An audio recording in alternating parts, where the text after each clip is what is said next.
Good afternoon, everybody. It is 62 degrees in Boonville. Got through at the high school, got to prep for college classes tomorrow, and we'll do another class here on Facebook at 10 a.m. tomorrow morning. Sending me messages, etc., on topics, health topics that they want to hear. If you do it live,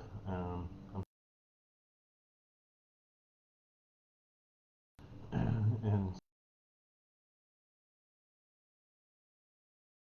if I can, but I'm getting more and more ideas, so that if you want to hear about something, I'll research it and give you the skinny so that you know.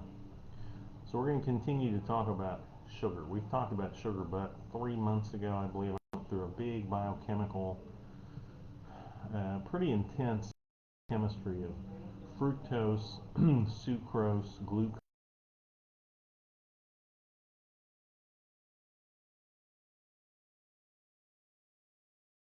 cola, soda.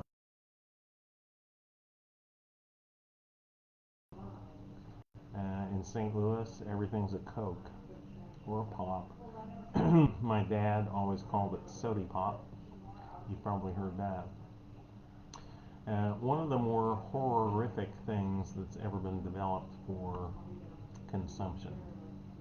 And so that graphic I put up 15 minutes ago showed you the difference in sizes that have come along over the years from soda pop. Okay, so sugars are fattening. So pretty much everybody knows that. Your grandmother knew that. Your great grandmother knew that. Sure. And we talked about 3 months ago when I went through the biochemistry that the conversion of sugar in children compared to a beer, if you gave your child a beer, would be almost equivalent. And so nobody would think twice about giving their child a beer, but they'll give them a soda pop. Okay, so almost everybody agrees that sugar is fattening. Of course, ethanol is turned into sugar when it's metabolized. And so the reason that sugar is fattening, some consider sugar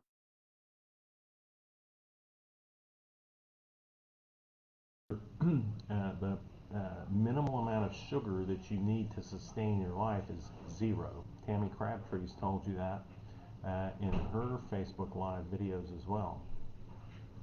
So other people argue that sugar makes food more palatable and thus causes us to overeat these foods.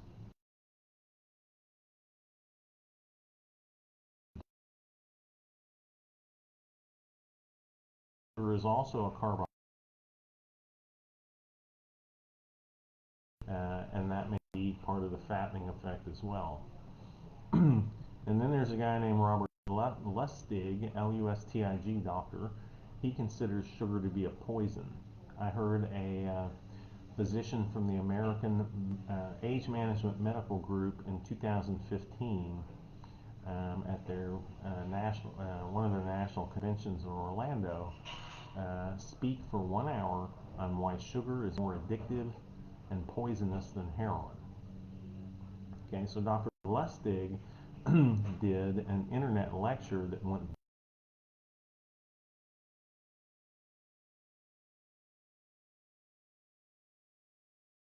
I'm not sure it's reasonable to call it a poison because most poisons like hemlock and Socrates kill you pretty quick. Sugar will kill you, it takes longer, but over time, sugar is basically poisonous for your body.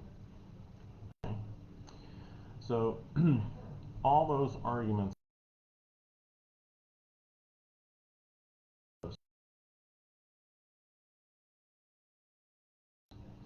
So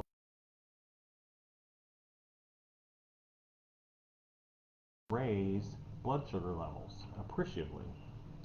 But fructose, so think high fructose corn syrup, which is cheap to make, and was not developed until 1972, Fructose is more strongly linked to obesity and diabetes than even glucose.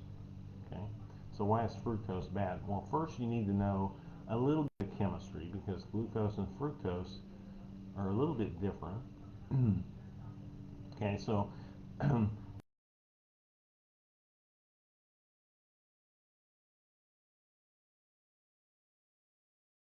some hydroxyl groups on it. It floats around in your bloodstream, blood glucose or blood sugar, and it can be used by all the cells in your body. So your brain can run on glucose. That's a good energy source for your brain. And it's considered a preferred energy source for the brain. The thing is, when I say the minimal intake for life is 0, is that whatever your brain needs other than ketones, your body will make.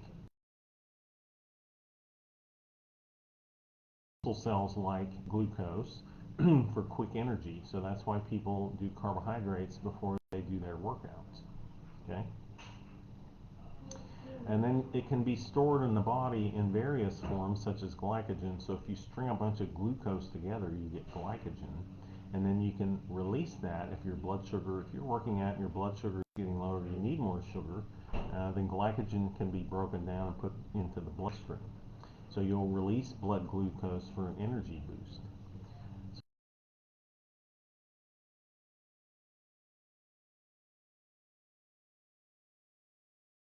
Storing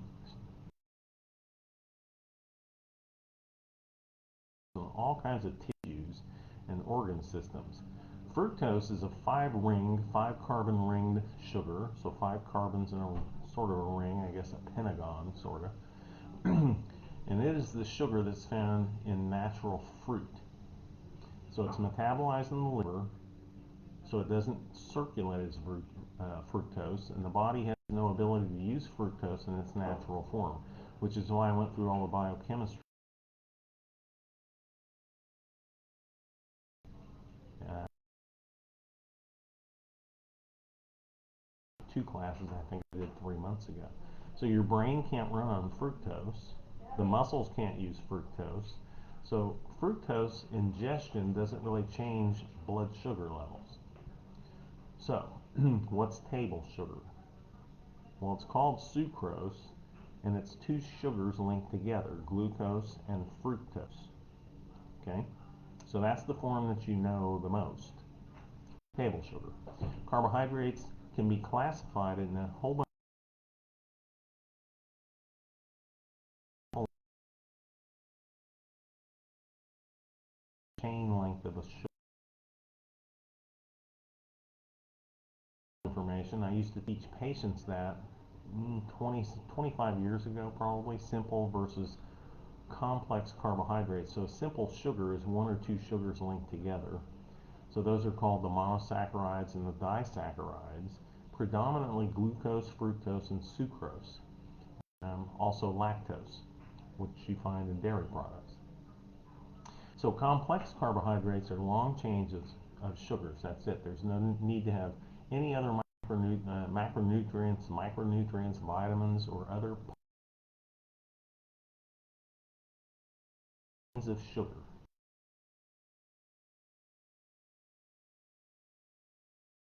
So the mistaken idea was that complex carbohydrates are slower to be digested due to the chain length. Okay, but then came in 1997 the glycemic index, which kind of proved that not to be true. So white bread, for instance, has a high glycemic index comparable to sugar. Okay, so the simple versus complex carbohydrate class doesn't really tell you a whole lot because it's only distinguishing the chain length, which doesn't tell you anything. If you're interested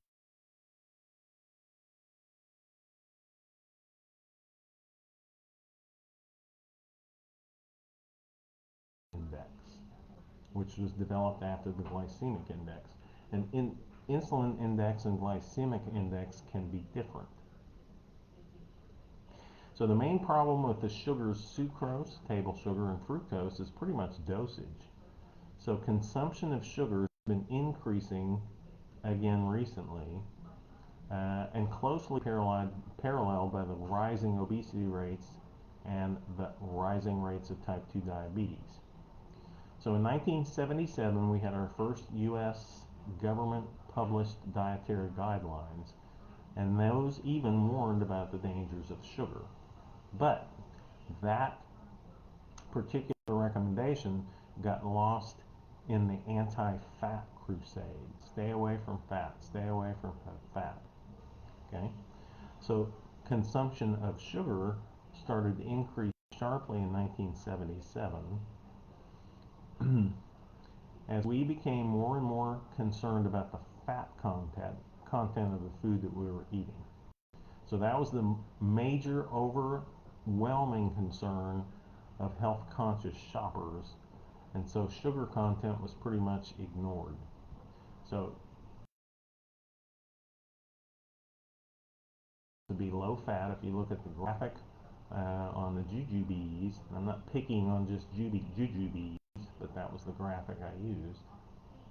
And jujubes, well, actually, the graphic I used was soda, so I was going to use jujubes, but basically, even though the 1977 dietary guidelines recognized that sugar was certainly just as bad as fats, it turned out that dietary natural fats are not nearly as bad or dangerous as they were made out to be.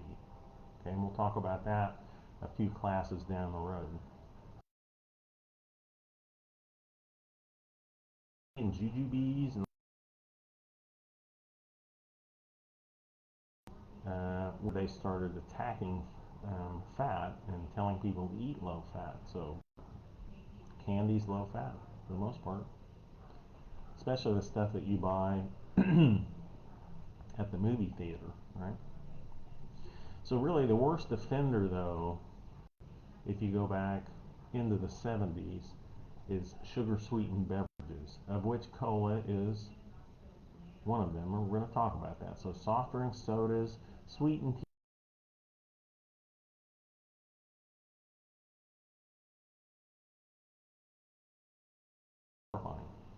So the consumption of those types of fluids rose throughout the decades and peaked about the year 2000.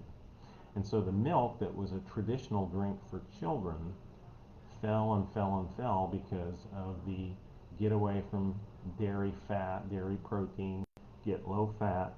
And so by the year 2000, sugar sweetened beverages was 22% of the sugar found in. So 6% rise. So that's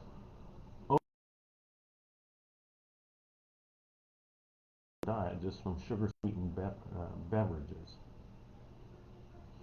Okay, by the year 2000, we realized that the low fat craze and the higher carbohydrate recommendations put us on the road to destruction, especially in light of the obesity and type 2 diabetes diabetic. So the Atkins onslaught of the second wave of the Atkins diet um, really spelled out the fact that sugar was indeed health food.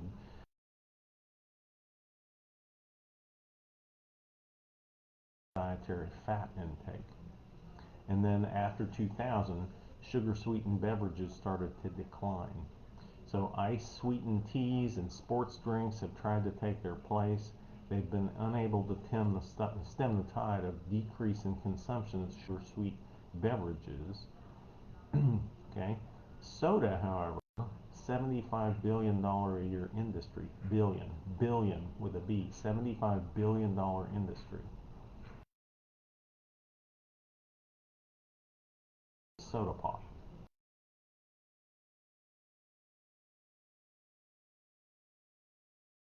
98 Americans were drinking 56 gallons of soda pop per year. This is full sugar stuff. Okay, but by 2014, Coca-Cola had 9 consecutive years of sales decline with the concerns regarding health and sugar intake. Okay, older people tended drink. So the baby boomers had something to do with that because older people don't drink as much soda pop as younger people. Okay, so if you remember in New York City, Michael buying out, large beverages.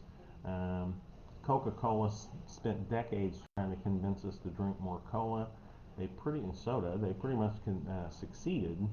But what we got was the obesity crisis and type 2 diabetes. So people started looking at the soda industry as a health problem. So the original McDonald's child's drink, um, I'm seeing 7 ounces. I remember 8 fluid ounces. Is now 12 fluid ounces. The big gulps that are 44 ounces. And if it's sugar sweetened, full sugar soda, high fructose corn syrup, um, you're drinking a boatload of sugar. A can of Coke or a full sugar. I'm not picking on Coke. You could Dr Pepper, Pepsi, whatever. If you are drinking full sugared beverages in a can, about 40% of the can would just be sugar.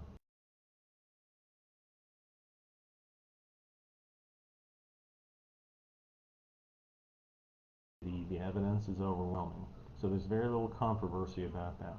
And then there's another demoralized food. My doctor and I argue about this all the time. Is salt. That is far more controversial.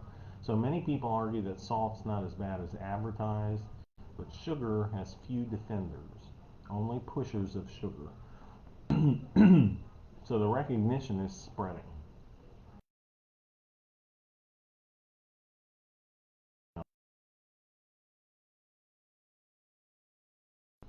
And so the low carb movement refocused a look at dietary carbohydrates and natural fats. And of course, dietary sugars uh, were the most used, well, one of the larger used carbohydrates. Okay, it has no redemptive nutritional properties, and so sugar became kind of a bad guy. Okay, didn't become a bad guy until we realized that focusing on low-fat diets was these rates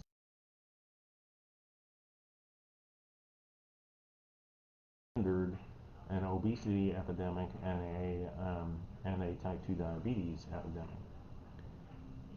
Okay, so the soda manufacturers were fighting a losing battle in first world countries, namely the United States. So they went after the third world to make up profits. So Asia and Africa, prior to 2000, consumed the least amount of sugar. And so they targeted Asia and Africa,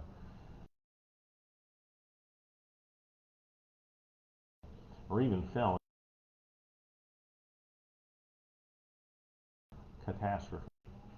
So there was a report in 2013 published in JAMA, Journal of the American Medical Association, estimating that 11.6% of Asian and African adults had type 2 diabetes, which was a higher rate than the United States at 11.3%.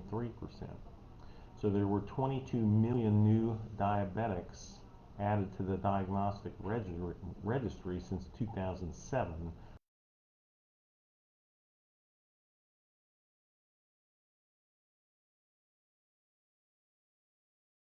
Okay. In 1980, only 1% of Asians had type 2 diabetes, 1980. So that's a 1,160% rise within one generation from 1980 to about 2014. Okay. So the Chinese had an average body mass index of 23.7 compared to 28.7, which is overweight in the United States. So even if China had doubled its 2006 North America. And so in Asian diets, there was a relatively higher consumption of other carbohydrates to which they added sugar. Okay? So juice has been connected for a long time to childhood obesity. There's prospective studies such as fruit juice intake predicts increased adiposity or weight gain in children from low-income families. And there was a close correlation of the intake of juice in childhood with its protective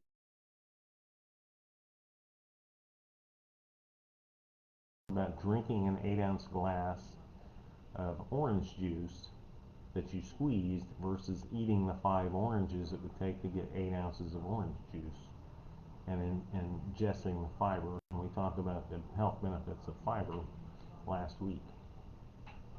So this same relationship holds in adults from the Nurses' Health Study I keep referencing. So weight gain was higher among the group with a higher intake of sugar-sweetened beverages. Okay. And so if you analyze the group that changed from drinking little sugar-sweet beverages, that's in groups of adults, specifically nurses. Okay. So the risk of diabetes clearly increases with higher levels of consumption of sugar-sweetened beverages, of which soda pop is kind of the most sweetened sugar beverage. Okay, so that Nurses' Health Study looked at 52,000 women, and those that had increased their sugar-sweet beverage intake doubled its total caloric. We started talking about the obesity code. So since sugar is an empty calorie, that might make some sense. And since sugar also contributes to obesity, its specific role in type 2 diabetes formation was investigated by Dr. Lustig, who called sugar poison. His paper was The Relationship of Sugar to Population Level Diabetes Prevalence. So for every extra 150 kilocalories per person per day of sugar intake, the prevalence of diabetes rose by relationships to diabetes. So diabetes correlates with sugar, not caloric intake or calories. So type 2 diabetes basically is about excessive sugar storage in the body, not necessarily blood sugar. So all the medications and the insulin is designed to reduce blood sugar. So you can measure that and you can see that, and everybody pats themselves on the back. However, it's forcing the sugar specifically into the liver for storage as fat. So you still have an overdose of sugar. So insulin only treats blood sugars, not diabetes. And Dr. Strong calls diabetes rotting from the inside because of too much sugar in your body. So sugar is highly refined. We've talked about that. You've stripped all the fiber out of it. White flour, white rice, potatoes. And so the effect on diabetes and obesity is much, much higher than either one. So why? How can we fit this into the understanding that obesity is a hormonal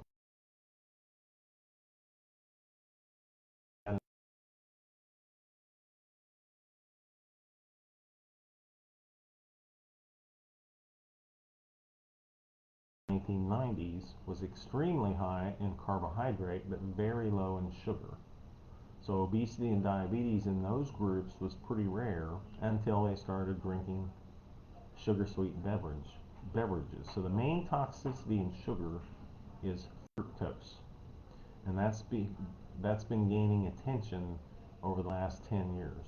Okay, so sucrose intake for diabetics up to even 2014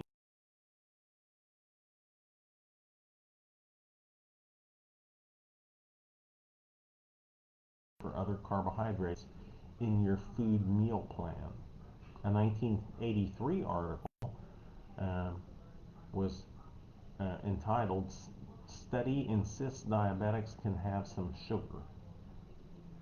So the message is that diabetics may eat foods containing ordinary sugar if they keep the amount of calories at the same constant level. Well, we disproved that with Dr. Lustig's study, right? So despite overwhelming evidence that there is something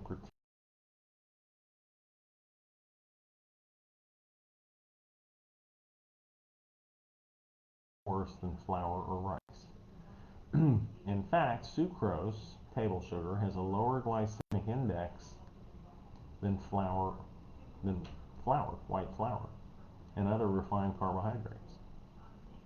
So again, remember, sucrose, table sugar, is equal parts glucose and fructose. So glucose will raise blood sugar and drive the insulin response. Fructose will not. Fructose does not raise blood sugar.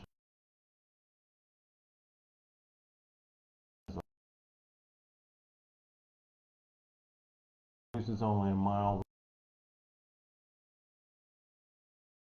that when fructose came on the market, or high fructose corn syrup.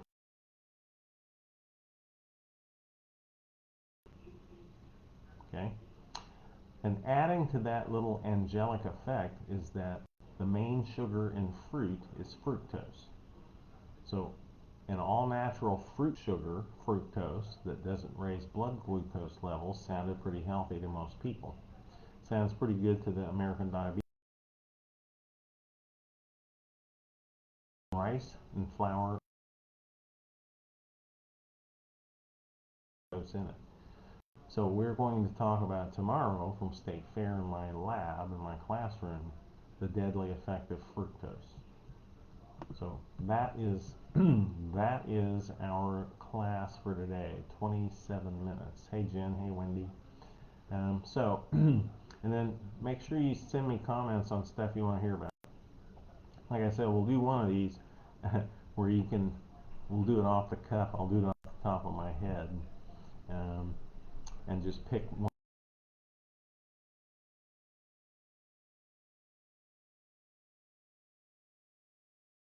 Our classes going forward.